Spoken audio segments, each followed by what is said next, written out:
पाकिस्तान की आन है आप, पाकिस्तान की शान है आप, पाकिस्तान की जान है आप, ऑपोजिशन के लिए तूफान है आप, पूरी दुनिया में पाकिस्तान की पहचान है आप, पाकिस्तान के कप्तान है आप, इमरान खान है आप। मेरा पाकिस्तान है, ये मेरा पाकिस्तान है, इस पे दिल कुर्बान, इस पे जान भी कुर्बान है, और इस पे दिल कुर्बान, इस पे जान भी कुर्बान है। तेरा पाकिस्तान है, ये मेरा पाकिस्तान है, तेरा पाकिस्तान है, ये मेरा पाकिस्तान है, इस पे दिल कुर्बान, इस पे जान भी कुर्बान है, और इस पे दिल कुर्बान, इस पे जान भी कुर्बान है।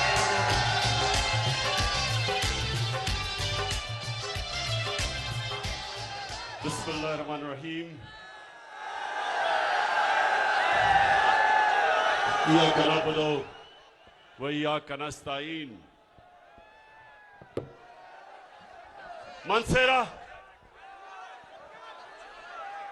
सबसे पहले इस शानदार इस्तकबाल का मैं आपका दिल से शुक्रिया अदा करता हूं। बहुत बहुत शुक्रिया। मैं आज आजम स्वाति आपका, साले मोहम्मद आपका शुक्रिया अदा करता हूं, और मेरे जो एमपीज बैठे हैं, मुश्ताक गनी, बाबर सलीम, नवाबजादा फरीद और अहमद शाह, मैं आपको भी सबको खराज तहसीन पेश करता हूं इस शानदार जलसे की। मानसेरा,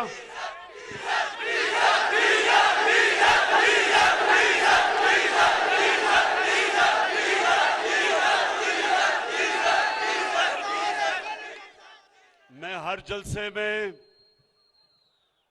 अपने आप को कह के जाता हूं कि मैं फजल रहमान को डीजल नहीं कहूंगा, लेकिन करूं क्या? मैं जब खड़ा होता हूं तकरीर करने के लिए तो सारे पंडाल से डीजल की आवाजें आनी शुरू हो जाती हैं।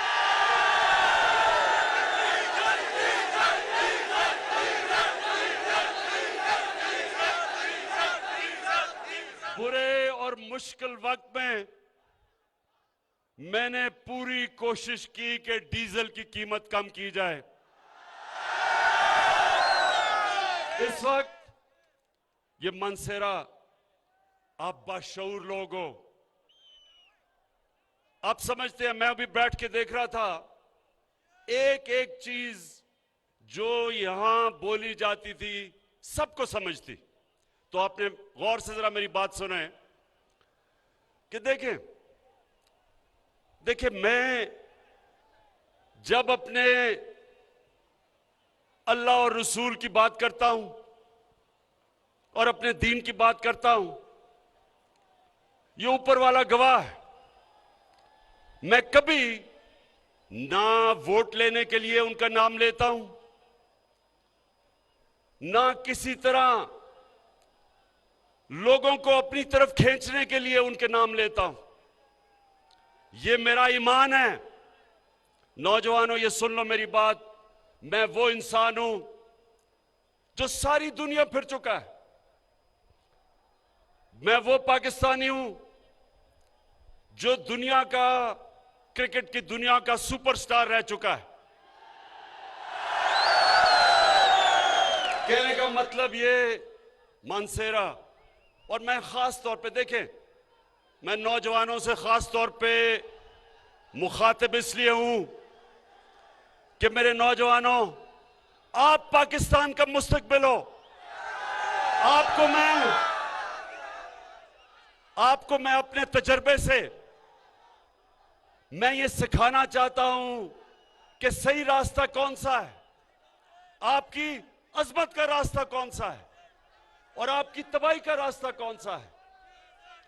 नौजवानों, जब आप नमाज पढ़ते हैं, आप जब अल्लाह के सामने 5 वक्त दिन में झुकते हैं तो क्या मांगते हैं? क्या मांगते हैं अल्लाह से? सिर्फ एक चीज मांगते हैं नौजवानों, अल्लाह से आप मांगते हैं कि अल्लाह उस रास्ते पे लगा जिसमें तूने नेमतें बख्शी, उस रास्ते पे ना लगा जो तबाही और बर्बादी का रास्ता है। 2 रास्ते हैं आपके सामने। नौजवानों, सारा वक्त याद रखना कि हमेशा आपके सामने 2 रास्ते आएंगे। ये जो लोग हैं, अभी जो साले मोहम्मद ने बात की, इसके जमीर को खरीदने के लिए 20 या 25 करोड़ रुपए इसके सामने रखे गए। रेट्स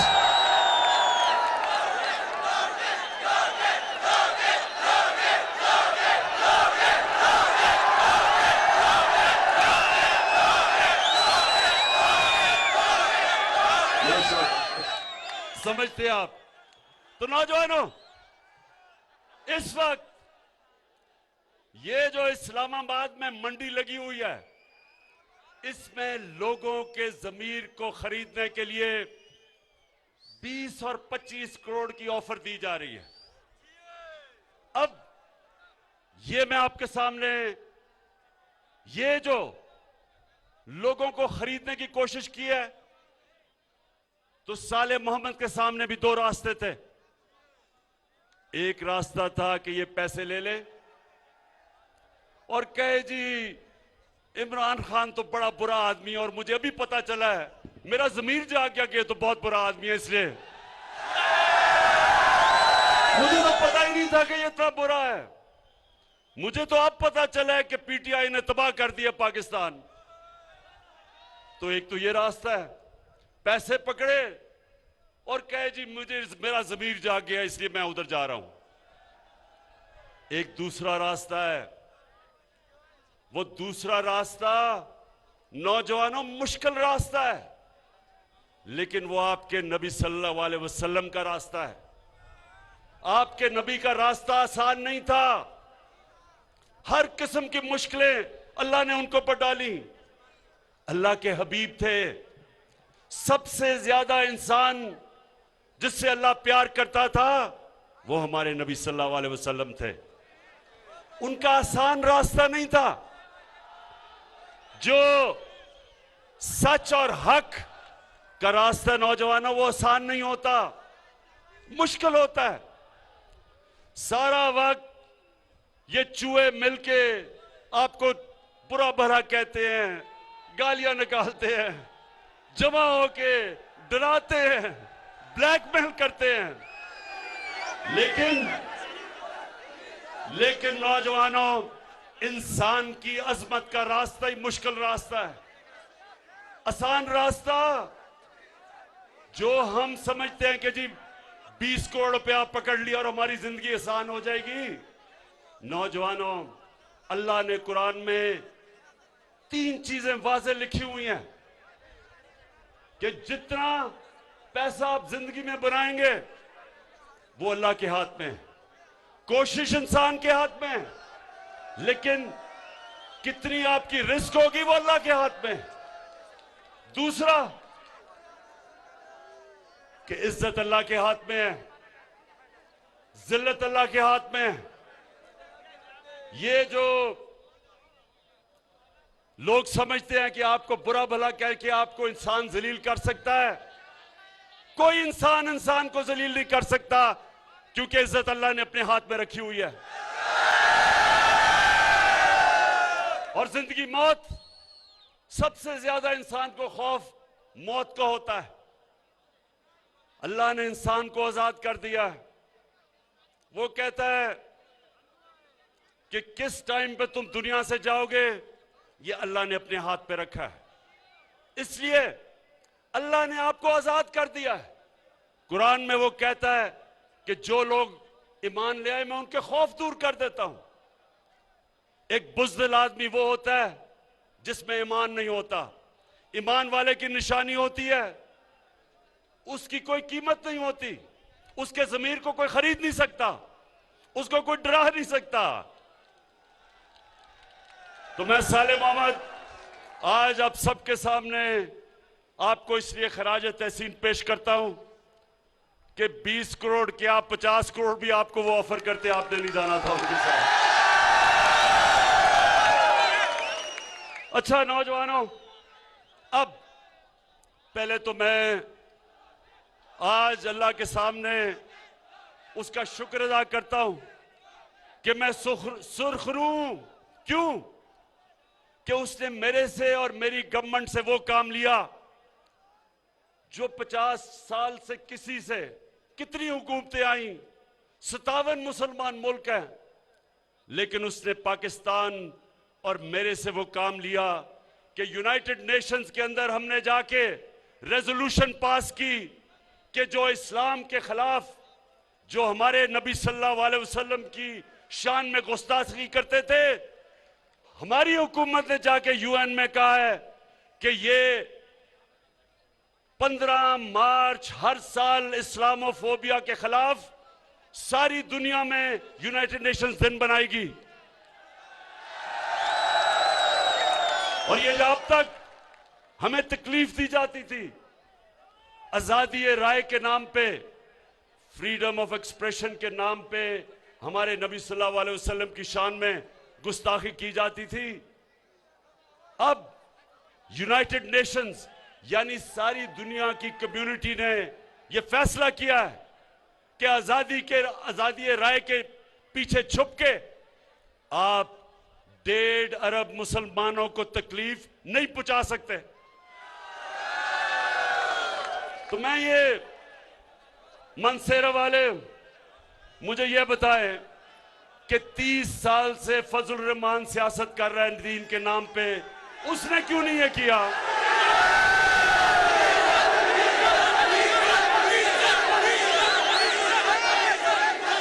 अच्छा, अब नौजवानों आप सुने, पहले तो मैं सिर्फ आपको ये बता दूं कि ये मेरा ईमान है, ये पॉलिटिक्स नहीं है, ये वोट लेने की कोशिश नहीं है। पाकिस्तान सिर्फ एक तरह उठेगा कि हम, जो अल्लाह ने हमें हुक्म दिया है कि नबी सल्लल्लाहु अलैहि वसल्लम के कदमों पे, उनकी सुन्नत पे, उनकी शरिया पे चलो, उनके रास्ते पे ही ये मुल्क उठेगा। और उनका रास्ता ये था कि पाकिस्तान को अगर हमने ऊपर उठाना है तो जो मदीना की रियासत पे उन्होंने असूलों पे, नबी सल्लल्लाहु अलैहि वसल्लम ने जो असूल तय किए थे, जब हम उन असूलों पे चलेंगे, मैं आप सबको आज दावा करता हूं कि हम सबके सामने आप देखेंगे कि दुनिया में ये मुल्क उठता कैसे है, कैसे हरे पासपोर्ट की दुनिया में इज्जत होती है। और वो सबसे पहले इंसाफ के अलावा, जब तक एक माशरे में अदल और इंसाफ नहीं आता, वो माशरा तरक्की नहीं कर सकता। जिस भी माशरे में कानून की बालादस्ती यानी कि कानून की हुक्मरानी, यानी कि ताकतवर और कमजोर कानून के जब नीचे आते हैं, वो माशरा ऊपर आता है। मदीना की रियासत में हमारे नबी सल्लल्लाहु अलैहि वसल्लम ने क्या कहा था कि अगर मेरी बेटी भी जुर्म करेगी उसको सजा मिलेगी, कोई कानून के ऊपर नहीं। तो ये जो 3 स्टूजेस या 3 चूहे, ये जो मिलके ये शिकार करने मेरा आ रहे हैं चूहे, इंशाअल्लाह इन चूहों को शिकस्त इसलिए हम देंगे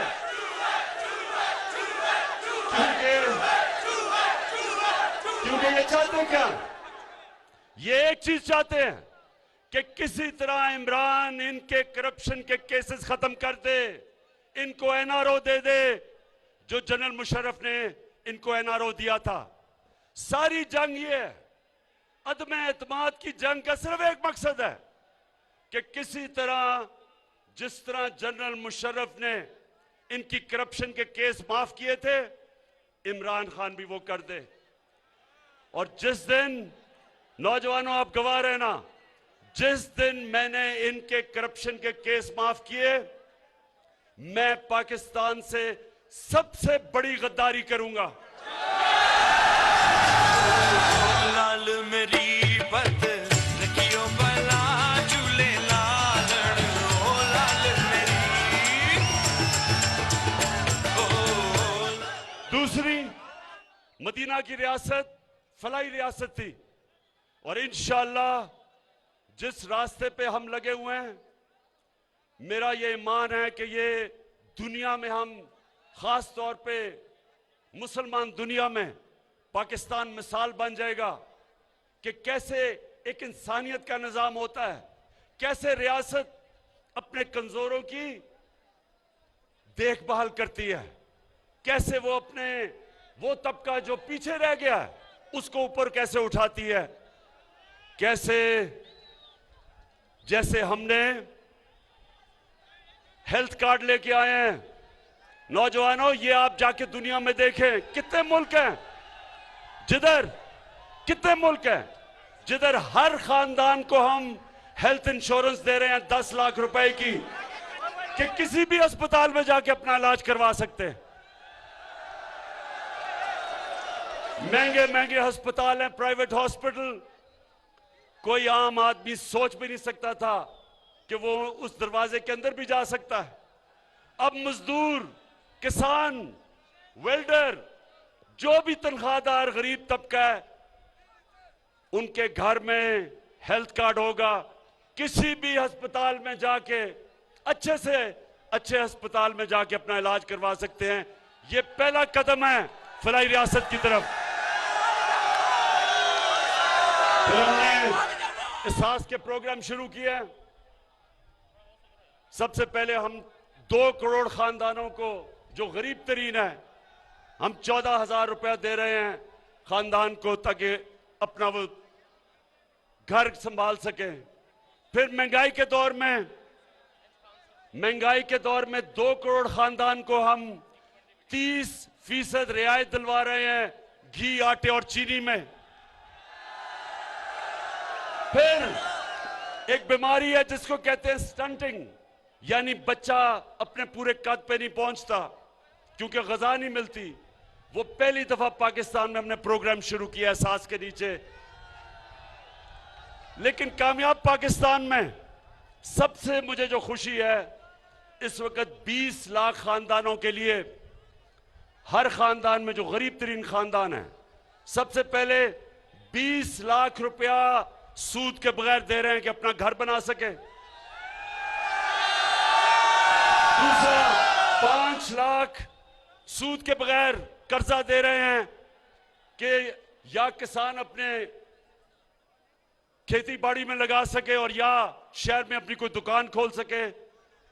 5 लाख रुपया सूद के बगैर कर्जा, और फिर उसी खानदान में टेक्निकल एजुकेशन दे रहे हैं ताकि कोई हुनर सीखे और अपनी नौकरी बना सके। मेरे दिल में देखो आग, मुझको दिखता अपना ख्वाब, तुमको लगता हूं मैं क्या ना। अच्छा जी, अब जो मैं अपनी कौम को सबसे ज्यादा जरूरी चीज बताना चाहता था वो ये कि देखें नौजवानों, मेरे माँ बाप एक गुलाम हिंदुस्तान में पैदा हुए थे, आजाद नहीं थे, अंग्रेज की गुलामी थी। मैं वो पाकिस्तानी हूं जो हम पहले बच्चे आजाद पाकिस्तान में पैदा हुए थे। तो मुझे बचपन से मेरे माँ बाप ने एक चीज बताई थी कि तुम कितने खुशकिस्मत हो कि तुम एक आजाद मुल्क में पैदा हुए हो, तुम सर उठा के फिर सकते हो एक आजाद मुल्क में।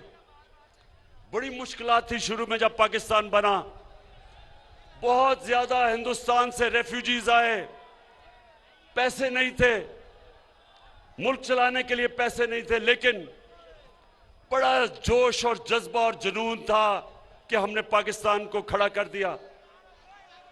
तो मैंने ये कभी बात नहीं भूली मेरे नौजवानों कि मुझे बड़ी तकलीफ होती थी जैसे हमारे मुल्क में हमने बाहर के मुल्कों की गुलामी शुरू कर दी। हमारे ऐसे लीडर आ गए जिन्होंने यहां से पैसा चोरी कर करके बाहर भेजा, और जिन मुल्कों में इनका पैसा पड़ा था चोरी का, उन मुल्क के गुलाम बन गए।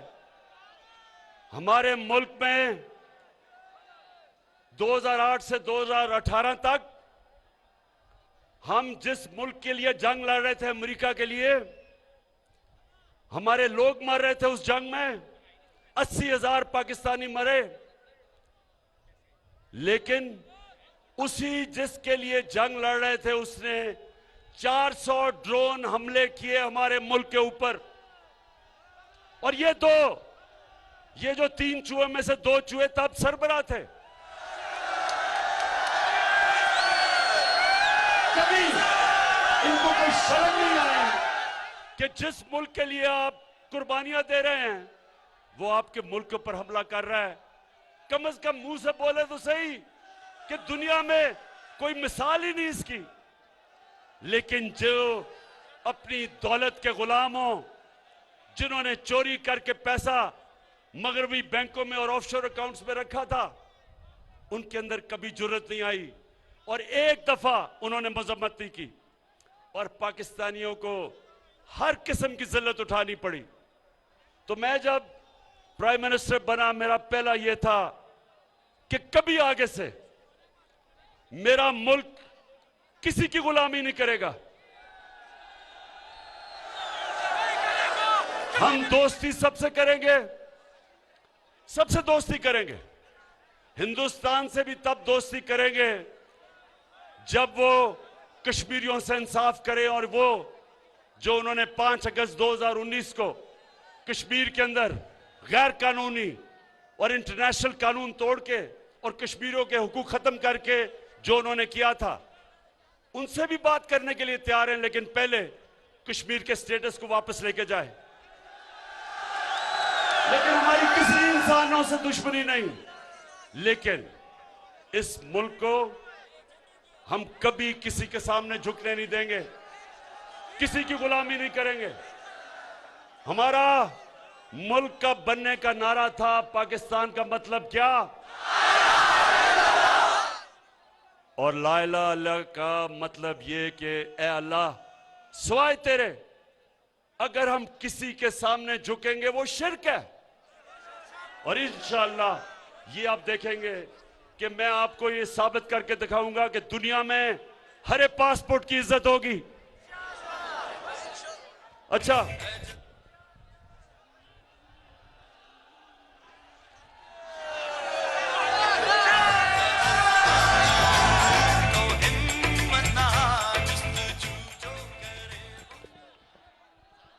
एक मिनट जरा असर की नमाज अजान हो जाए।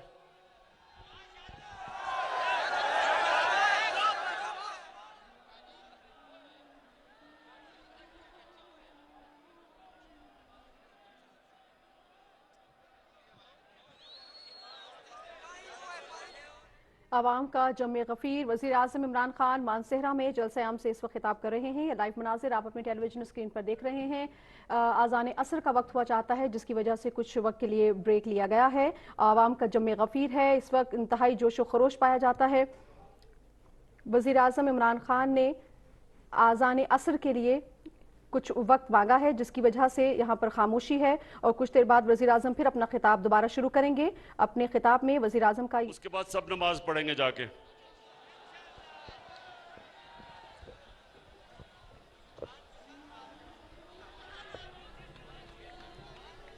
आज़ान असर का वक्त हो चुका है, जिसकी वजह से वज़ीर आज़म इमरान खान ने जलसे आम में खिताब से कुछ देर के लिए ब्रेक लिया है। जैसे ही आज़ान असर इख्तिताम पजीर होगी, वज़ीर आज़म इमरान खान दोबारा आवाम से खिताब करेंगे। इस वक्त आप देख सकते हैं आवाम का जम्मे गफीर उमड़ आया है। मानसेहरा में वज़ीर आज़म इमरान खान मौजूद हैं, जलसे आम से खिताब कर रहे हैं। आवाम में जोश खरोश पाया जाता है। अपने खिताब के दौरान वज़ीर आज़म ने यह भी कहा कि नौजवान नस्ल पाकिस्तान का मुस्तकबिल है। अच्छा जी, आप तो मदीना की रियासत की 3 चीजें क्या थी? कानून की बालादस्ती, हुक्मरानी, इंसाफ एक, फलाई रियासत दो, एक खुददार रियासत जो स्वाय अल्लाह के किसी के सामने नहीं झुकती। अब चौथी चीज है वो आप सबके लिए। चौथी चीज ये है कि 3 तो रियासत की जिम्मेदारी है, एक आपकी जिम्मेदारी है, और वो है अमर बिल मारूफ। अल्लाह का हुक्म है इंसानों को, अल्लाह का हुक्म है कि हर इंसान अच्छाई के साथ खड़ा हो, अच्छाई के लिए जहाद करे और बुराई और बदी के खिलाफ जहाद करे। यह हुक्म है उसका। अल्लाह ने आपको किसी को यह इजाजत ही नहीं दी कि जब अच्छे और बुरे की जंग हो तो आप कहें जी मैं पीछे खड़ा हूं, मैं तो न्यूट्रल हूं, मैं तो किसी के साथ नहीं हूं। यह अल्लाह ने मुसलमान माशरे को इजाजत नहीं दी। अब मेरा वक्त बहुत मगरबी माशरों में गुजरा है। मैं आपको यकीन दिलाता हूं कि जितना भी मेरा वक्त बरतानिया में गुजरा और कोई 20 साल, आप यकीन करें कि हमारा माशरा अमर बिन मारूफ पर नहीं चल रहा, उनका माशरा चल रहा है। वहां मीडिया, उनके इदारे, उनकी अदलिया, उनकी अवाम, सब जब अच्छे और बुरे की जंग होती है सब अच्छाई के साथ खड़े हो जाते हैं। किसी आदमी, कोई पॉलिटिशियन जो अवाम का पैसा चोरी करता है, जिस पॉलिटिशियन के मकसूद चपड़ासी के अकाउंट में 375 करोड़ रुपए आ जाता है, जिसके नौकरों के अकाउंट में 16 अरब रुपए आ जाता है, सारी कौम, सारा मीडिया, उसकी अपनी पार्टी, सब उसके खिलाफ खड़े हो जाते हैं, सब बदी के खिलाफ खड़े होते हैं। कभी यह नहीं होता कि एक भगौड़ा जो मुल्क छोड़ के झूठ बोल के भाग जाए,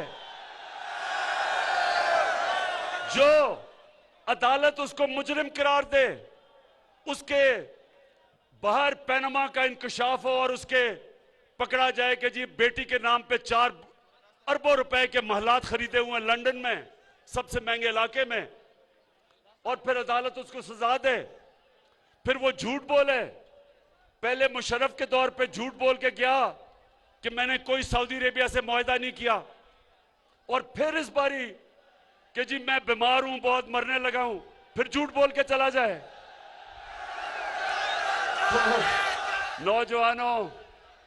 नौजवानों, वो माशरों के अंदर जिधर अमर बिल मारूफ है, जिन माशरों में अमर बिल मारूफ के ऊपर लोग अमल करते हैं, इस आदमी के लिए मीडिया तो छोड़ो, उसकी अपनी पार्टी छोड़ जाए उसको। झूठो, एक बर्तानिया में एक प्राइम मिनिस्टर था हैरोल्ड मैकमिलन, उसने झूठ बोला, उसको रिजाइन करना पड़ा झूठ बोलने पे। यहां झूठ भी बोलो, एक दफा नहीं, 2 दफा नहीं, अदालत में झूठ बोलो, कतरी खत झूठ बोलो, कैलिबरी फॉन्ट झूठ बोलो, झूठ पे झूठ बोलो, लेकिन वो फिर भी लीडर बना हुआ लंदन में बैठ के। इसलिए कि हम अल्लाह के हुक्म पे नहीं चलते, और जब एक माशरे के अंदर लोग अच्छाई के साथ खड़े नहीं होते, वो माशरा तबाह हो जाता है। तो नौजवानों, अब ये मेरे से सुने, ये सारे इकट्ठे हुए हैं, ये चूहे इसलिए इकट्ठे हुए हैं, ये कहते हैं कि जनाब बहुत बुरा हालात है पाकिस्तान में। मैं आज आप सबके सामने, नौजवानों, अब तो आपके पास मोबाइल टेलीफोन है, ये सारी चीजें चेक कर लें। मैं आज सबके सामने चैलेंज करता हूं कि पाकिस्तान की तारीख के अंदर 3.5 सालों के अंदर किसी हुकूमत ने इस तरह की परफॉर्मेंस नहीं दी जो मुझे बड़ा फख्र है मेरी हुकूमत ने दी है। आज माइशत देख लें, आज जिससे मुल्क उठता है वो एक्सपोर्ट्स है। आज पाकिस्तान की तारीख में सबसे ज्यादा एक्सपोर्ट्स है। आज हमारे पास जो टैक्स इकट्ठा हुआ वो तारीख में सबसे ज्यादा है। आज जो बाहर से हमारे पाकिस्तानी पैसा भेज रहे हैं डॉलर्स, वो सबसे ज्यादा है। आज 5 फसलें उनकी तारीखी पैदावार हुई है, गंदम की, गन्ने की, मकई की, चावल की, आलू की, रिकॉर्ड। इसलिए कि हमने किसानों का ध्यान रखा है, किसानों को हमने वो कीमत उनकी फसलों की दिलवाई है जो पाकिस्तान की तारीख में कभी नहीं थी। आज वो हमारे किसानों के पास पैसा गया है जो इस मुल्क की तारीख में कभी किसानों के पास इस तरह पैसा नहीं आया। और फिर इंडस्ट्री, आज हमारी इंडस्ट्री चल पड़ी है। टेक्सटाइल इंडस्ट्री की रिकॉर्ड एक्सपोर्ट्स है। टेक्सटाइल इंडस्ट्री ये पिछले दौर में बंद हो रही थी, उनके ऊपर हाउसिंग सोसाइटीज बन रही थी। आज मजदूर नहीं मिल रहे टेक्सटाइल के लिए कि माशाल्लाह अल्लाह के करम से इस तरह का पाकिस्तान की इंडस्ट्री आगे बढ़ रही है। आईटी की इंडस्ट्री, जो नौजवानों आपका फ्यूचर है, आईटी, इंफॉर्मेशन टेक्नोलॉजी, 75% 2 सालों में आईटी की एक्सपोर्ट्स बढ़ी हैं। और इंशाल्लाह जो हम आगे देख रहे हैं, सिर्फ आईटी उठा देगी इस मुल्क को। फिर ये मैं आपको बताऊं कि जब एक मुल्क में ईमानदार हुकूमत आती है, और फर्क क्या है, पाकिस्तान के ऊपर रेकोडेक 2000 अरब रुपए का पाकिस्तान पे हर्जाना हुआ था। 2000 अरब रुपए का पाकिस्तान के ऊपर एक फैसला किया था अदालत ने, और हमारे ऊपर हमने 2000 अरब देने थे जिन कंपनियों ने अदालत में गई थी। मुझे फख्र है कि 3 साल मुसलसल हमने निगोशिएट करके हमने वो मसला हल किया। वही कंपनी जो छोड़ के चली गई थी, सोने की और कॉपर की, तांबे की जो माइंस थी, वो वापस आ गई है। 9 अरब डॉलर वो अब पाकिस्तान में इन्वेस्ट करेंगी। बलोचिस्तान की इंशाल्लाह तकदीर बदल जाएगी। पाकिस्तान में डॉलर्स आएंगे, जो ये हमारे रुपए पे जो प्रेशर पड़ता है, इससे डॉलर आएंगे। फिर ये सुने जरा, एनएचए, सड़कें, ये भी नौजवानों आपके पास टेलीफोन हो, मोबाइल फोन हो, ये गूगल करें कि 2013 में जब नून लीग थी तो किस कीमत पे सड़कें बनाई जा रही थी, और 2021 में महंगाई के बावजूद किस कीमत पे सड़कें बनाई। आपको हैरत होगी कि 2013 में जिस कीमत पे सड़कें बनाई गई और 2021 में हमारे दौर में 23 करोड़ रुपए फी किलोमीटर हमने सड़कें सस्ती बनाई, बचाया मुल्क का। और ये भी वेबसाइट पे जाके देख लें कि हमने फख्र से मैं कहता हूं कि 1000 अरब रुपया हमने कौम का बचाया सड़कों के ऊपर, और उसकी वजह से हमने दुगनी सड़कें बनाई कौम का पैसा बचा के। रेलवेज, पहली दफा रेलवेज 50 साल के बाद हमने जो खसारे में था उसको नफे पे ले आए हैं, और इसमें आजम स्वाति को खास तौर पे मैं दाद देता हूं।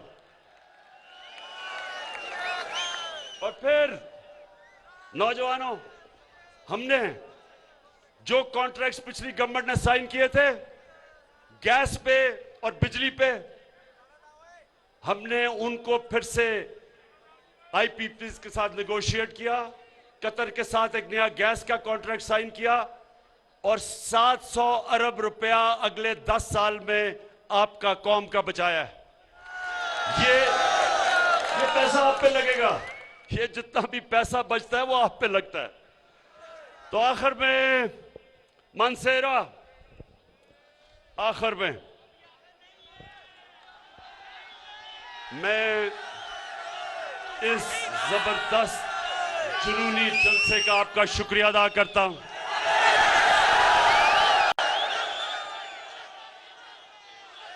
मैं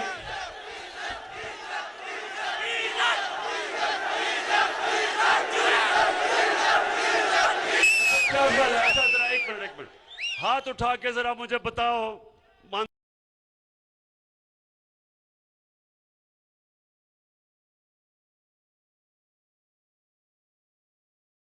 मानसेरा के लोगों,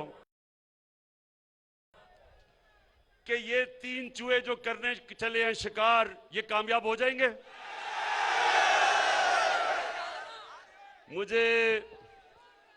मुझे ये चूहों के ऊपर थोड़ा तरस भी आ रहा है, क्योंकि चूहा नंबर 1 शहबाज शरीफ,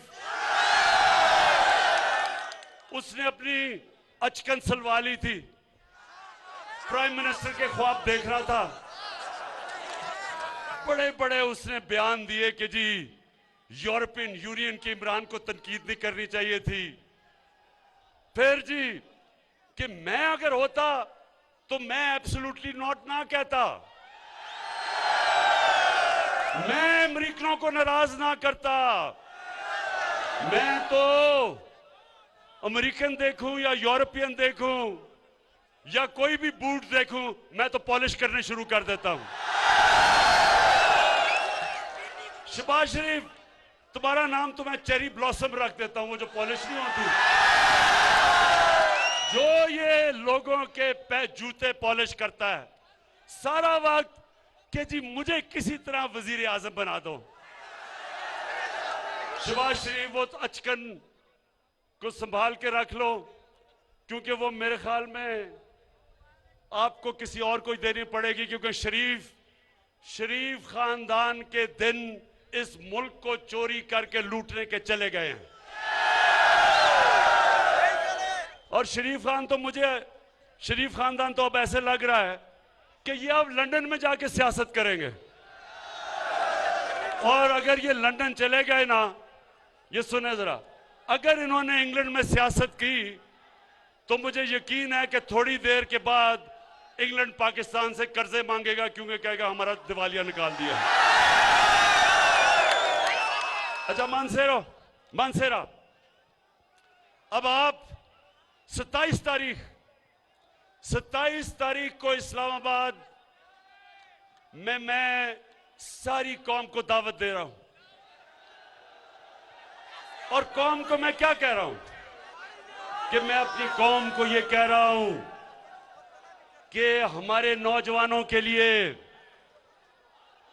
मैं बड़ों को कह रहा हूं अपने बच्चों के लिए, अपनी आने वाली नस्लों के लिए, आपने सिर्फ निकल के इन चूहों को यह बताना है कि पाकिस्तान की कौम अमर बिल मारूफ के साथ खड़ी है, हम सच्चाई के साथ, हम अच्छाई के साथ खड़े हैं, और हम तुम्हारे जैसे लोग जो लोगों के ज़मीर के सौदे करते हैं, मुल्क की जमहूरियत को तबाह करते हैं, मुल्क के निजाम को तबाह करते हैं, तुम वो लोग हो जो अपनी चोरी बचाने के लिए इस मुल्क के मुस्तकबिल को तबाह करते हो। सारी कौम निकलेगी तुम्हें यह बताने के लिए कि कौम तुम्हारी तरह की सियासत की कब्र खोद रही है, इसका जनाजा निकाल रही है, और इंशाअल्लाह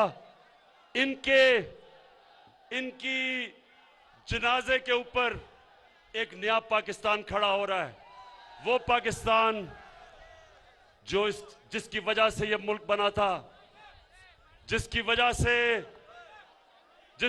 से कायदे आज़म ने जद्दोजहद की थी, जो इल्लामा इकबाल की ख्वाब थी कि हमने एक मिसाल बनना है सारी मुसलमान दुनिया में, एक वो निज़ाम लेके आना है जो इंशाअल्लाह इस मुल्क को एक अजीम कौम बनाएगा। पाकिस्तान जिंदाबाद। वज़ीर आज़म इमरान खान मानसेहरा में जलसयाम से खिताब कर रहे थे। अपने खिताब में उनका कहना था कि नौजवान नस्ल पाकिस्तान का मुस्तकबिल है, अपने तजुर्बे से कौम को फलाह के रास्ते पर गामजन करना चाहता हूँ।